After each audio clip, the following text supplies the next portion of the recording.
Hellblazer podcast.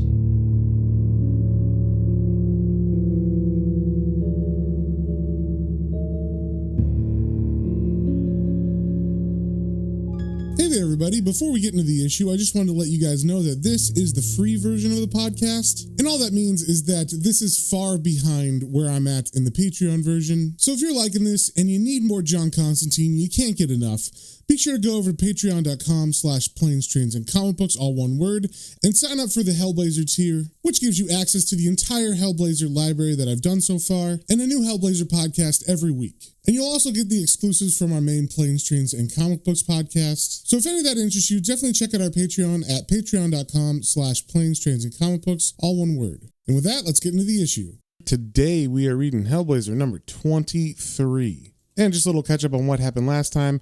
So we wrapped up the Fear Machine story arc with Constantine being washed away in the ocean by the dragons that represented the male and female powers of the earth, who after being called forth collapsed into the ocean together and created a tidal wave. And so John was separated from the Freedom Mob and his friends Zed and Marge and Mercury, who were the ones who brought forth the female dragon of the earth power or whatever. And so they actually separated, and we don't know what happened to them, but we know what happened to John. He got found by some fishermen, and that's where we left off last issue. So first things first, we got the cover here of issue 23, and we see the eyes of John Constantine, I assume, peering through some kind of parchment that has some writing on it, and the writing is looking like it's fairy tales or something. Like we can see it says, Grandma, what big teeth you have, the better to eat you up, like from Little Red Riding Hood. So obviously this has something to do with maybe fairy tales or Grimm's fairy tales or something. And then we see the writer is Jamie Delano on this issue, and the artist is a new artist named Ron Tinner. And on the first page, we pick up with Constantine, who is hitching a ride with a trucker, and as opposed to the last time he was hitching a ride with a trucker, if you remember, on the first issue of Fear State, where the guy was being super creepy, this guy is super nice, and John's like, this guy's awesome, I love joking with him, it's a good time all around. And we can see a sign while they're driving that says London and Northampton, so I guess that's the area that he eventually gets dropped off in. And once he gets dropped off, we see the narration saying that it's been 3 weeks since they fished him out of the ocean, but nothing seems very different in the world. And he says in the narration that the dragons didn't stop long enough to change our minds. We had a chance to write the brilliant future, but we were too slow and stupid. So basically, nothing changed as far as humans are concerned with the earth and how we're abusing it and whatnot. And he's just kind of waxing poetic about how us humans never learn from our mistakes and we're pretty stupid. He says, we go on carrying our small minds around the small world, worrying about small problems like food, money, and a warm place to sleep, of which I am short of right now. So, of course, when he was with the pagan nation and everybody up in Scotland, he didn't have any money or food or anything or a place to stay. And so he's got to fix that now. So he's figuring he's got to go visit a friend who we've kind of offhanded mentioned before, not really by name, but just a broker who he sells his occultic antiques to, and that's how he gets money sometimes. So he starts walking the streets to that friend's house, and we see that someone is actually following him. He kind of notices, but it's like a blind man, and he's like, that's weird. Someone's following me. And then as he gets closer to his friend's place, he's unfamiliar with the area, which is weird because he's been here multiple times. And we see him pass a road named Stevenson Road, which comes into play later. And he says it's funny, but he doesn't remember there being a pub here. And there's a pub named the Abner and Benton. And he's like, where do I know that name from? That sounds very familiar. So he continues walking, and he finally gets to his friend's house. And we see there's a plaque on the front of it that says Jehoshaphat O'Flynn, obscure commodities broker. And we can also see that that blind man is still following him and tapping his way into the courtyard right behind Constantine. So John reaches up as he gets to the door, and he rings the doorbell, and no one answers right away. So he kind of opens the mail slot, and as he does, a bunch of dogs start barking at him very aggressively. And he's like, what the heck? And he yells for his friend to open up. And once his friend hears his voice, he's like, oh, John, good, it's you. And then he's like, did anyone follow you? Is anyone near you? And John assures him, no, there's no one with me. Of course, I'm by myself. So after his friend wrangles his dogs, he opens the door, and as he does, the blind man that was following Constantine runs in just behind him and pushes his way through. and shoves a folded piece of paper into the hand of his friend. And then the blind guy just runs out of the house like nothing happened. And we see that this issue is called Larger Than Life. So while the blind man's running out through the courtyard, we see his friend say, "No!" and yell out loud as he kind of realizes what he's been given. And we don't quite know what that is yet, but Constantine yells back at him and is like, "Hey, you bastard, come back." And then the blind man proceeds to run into the street and into an oncoming car and gets run over just as John is kind of following behind him. And then the driver comes out and is like, "Oh my God, is he okay?" And John, who was close behind, kind of looks under the car, and magically that blind man is gone. There's no blood or anything. And John just kind of looks at the guy and says, "Nobody's here, chum. Looks like it's your lucky day." And the driver's still upset, but John is like, "Hey, there's no victim, there's no crime. You should make yourself scarce." And then John walks back into his friend's place. And when he walks in, we see exactly how crowded of antiquities this house is.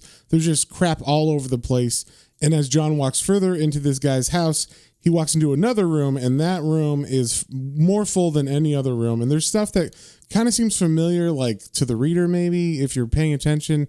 There's like a crocodile hanging from the ceiling that's got something in his mouth.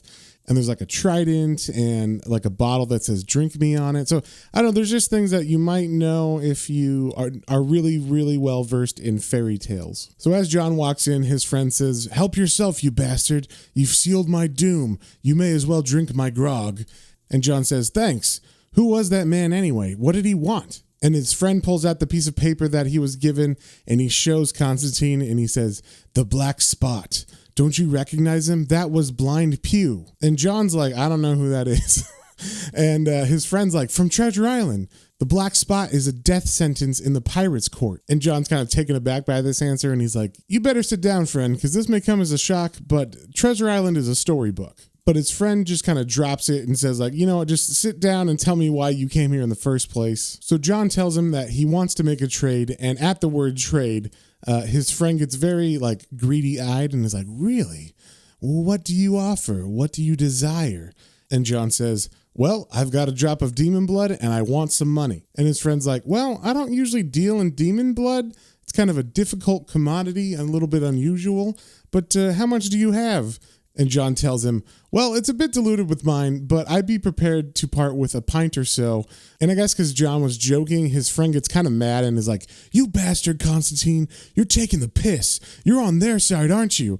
And John's like, "What are you talking about? Whose side?" And then his friend like hits a bunch of books off of a stand, and he begins to explain that he's super fed up with these writers using his life as inspiration for their stories, and how he hasn't gotten a penny from any of them, but they take all his adventures and they make him into these fairy tales that live on forever and make a bunch of money, and he isn't seeing any of that. So John talks to him a bit and kind of calms him down and talk about what's really been going on and why he's so like anxious and freaked out. So his friend begins to tell John when this all started, and we get a flashback to, it just says the day in question. So we don't know how long ago this was, but on this day in question, his friend is rudely awakened by an early morning visitor, and his friend narrates, "I had scarce completed my toilet before the visitor arrived. I had arisen a little after noon, having celebrated well the successful conclusion of my previous day's business.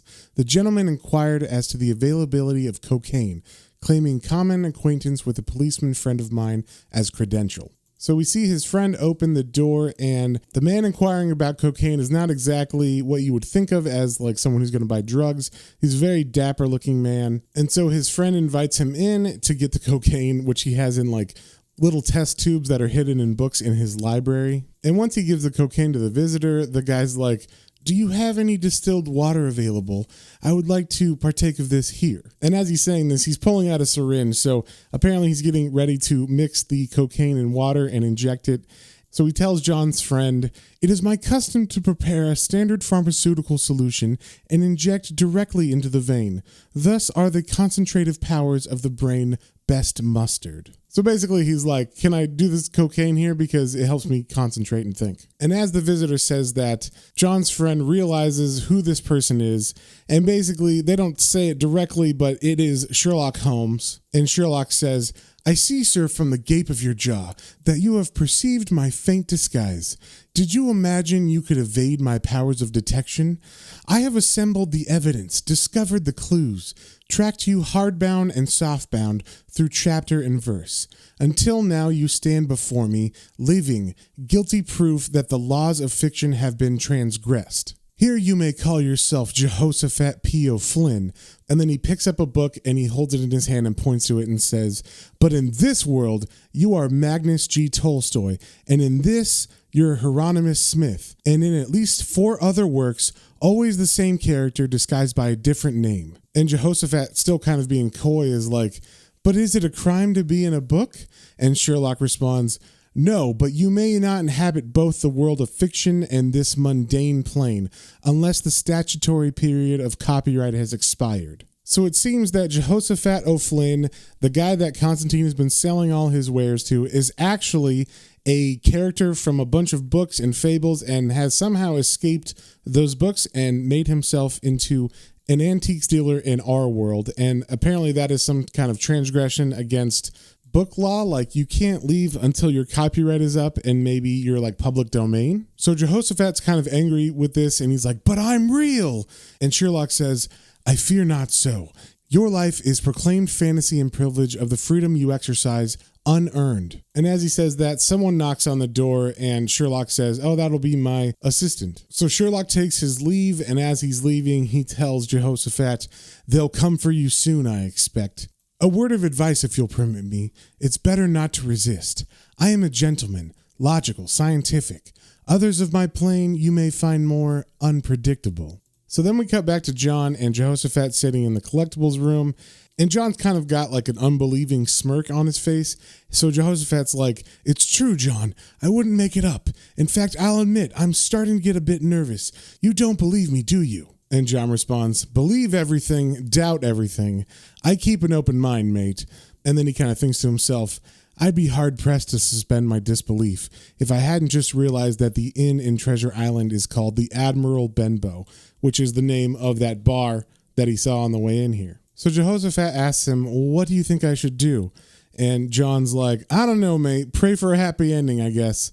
Let's go out for a drink and see if we can get a bit of inspiration. And right as he says that, the phone begins to ring, and Jehoshaphat picks it up, and he's like, hello, what? Who are you? Oh shit.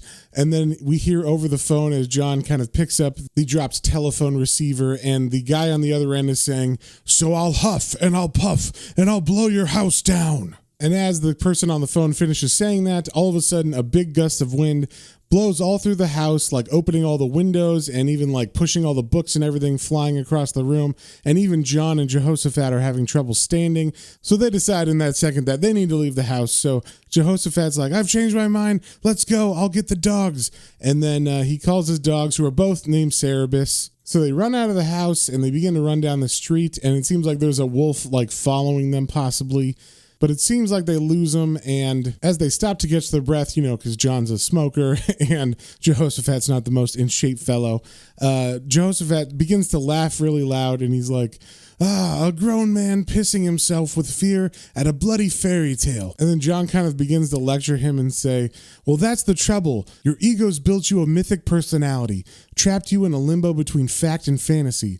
All these writers putting you in their books have blurred the edges more. Now more people think you're a work of fiction than know you as a man. And then all of a sudden Jehoshaphat hears something. He's like, wait, don't you feel it? There's something watching us, something in the night, something primal and fierce. And then they look up in the tree above them and they see something standing on the limb, and Jehoshaphat yells to his dogs, kill Cerebus, crunch its bones. And as he says that, we see a figure drop down from the tree, and it is actually a man. And I think this is supposed to be Tarzan, if I had to guess, because they say he has like a low simian rumble, and he's moving very ape-like. So the second the man hits the ground, the dogs begin to attack him, and they're not any match for him, but they at least give John and Jehoshaphat time to run away as this man tears these dogs apart with his hands and teeth. So John and Jehoshaphat are able to run pretty far away at least and get enough distance so that they can kind of slow down and think about stuff.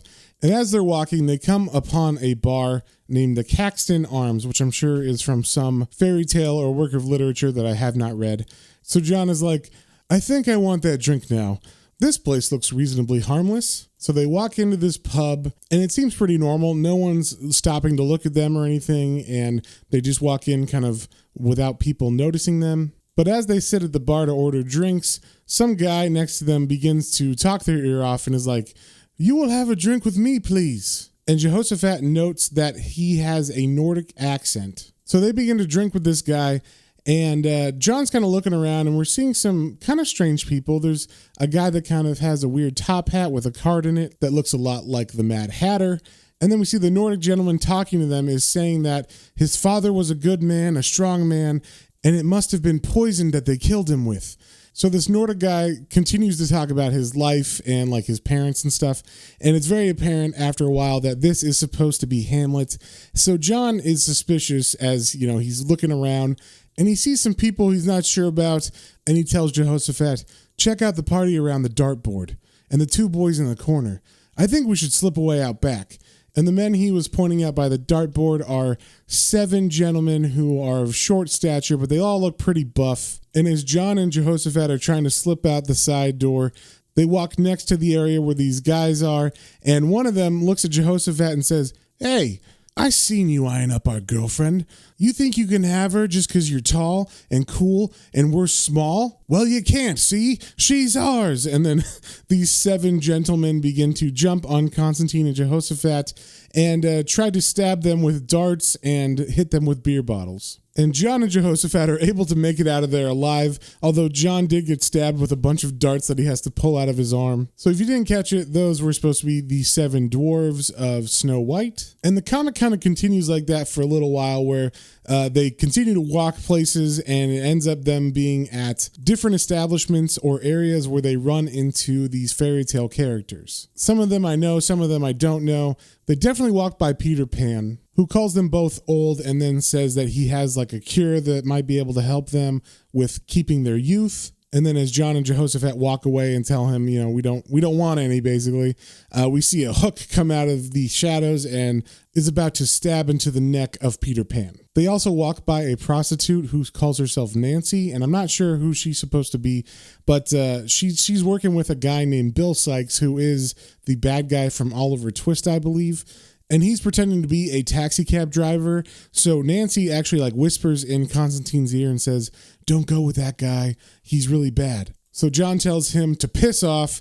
And as they walk away, we see Bill Sykes is very angry at Nancy for warning them, and he beats her to death with a tire iron. But this was not just a random act of violence. There was a motive to it, because that gets the attention of Jehoshaphat, and he turns around and he says, "Leave her be, you blackguard! Desist!" And he begins to chase the man down the street as the man runs into the city library. Now, John, being smart, realizes kind of what's going on, and he's like, "No, wait! Look where he's going!" But that was Bill's plan all along. He was trying to lure Jehoshaphat into the library. And John does not follow him into the library. He just kind of walks up to the window and peers inside to see what's going on. And as he's standing there, Sherlock Holmes actually comes out of the shadows and puts his hand on John's shoulder and tells him, "You can't enter there, Constantine, not yet." And John's like, "Well, what will happen to him?" And Sherlock answers, "He's guilty of disregarding certain prime literary laws. He has usurped the privilege of fleshy form, usually granted only to those of us who have time-served apprenticeships bound in copyright." And as he's saying this, we see that his friend Jehoshaphat is being put on trial by all these different figures of literature. And Sherlock continues, "Even then, only those who win immortality through enduring fame are permitted to roam at will in the public domain." And that trial was really, really short, because it seems like his friend was found guilty and is now being bound and dragged down somewhere in the library catacombs, I guess. And John asks, "Where will they take him?" And Sherlock answers, "Down into the limbo of forgotten books, the muttering catacombs whose shelves are lined with the moldering bones of a million minor characters, maybe to return or maybe not." And then we get a great shot of John's friend Jehoshaphat being dragged down the stairs as he's like bound with ropes and everything. And John's watching it going, Jesus. And then we see the person who's dragging him down the stairs is a life-size Winnie the Pooh. And that is the end of the issue. That one was an interesting issue. It felt a lot like a Sandman comic or something with the literary characters and everything. So that was kind of cool. But a definitely different feel from the rest of the series that has already happened. And definitely different from the next storyline, which we're beginning next issue, and that storyline is called The Family Man. So if you have any comments or questions, you can email me at planes, trains, and comic books, all one word, at gmail.com, and we will see you on the next one.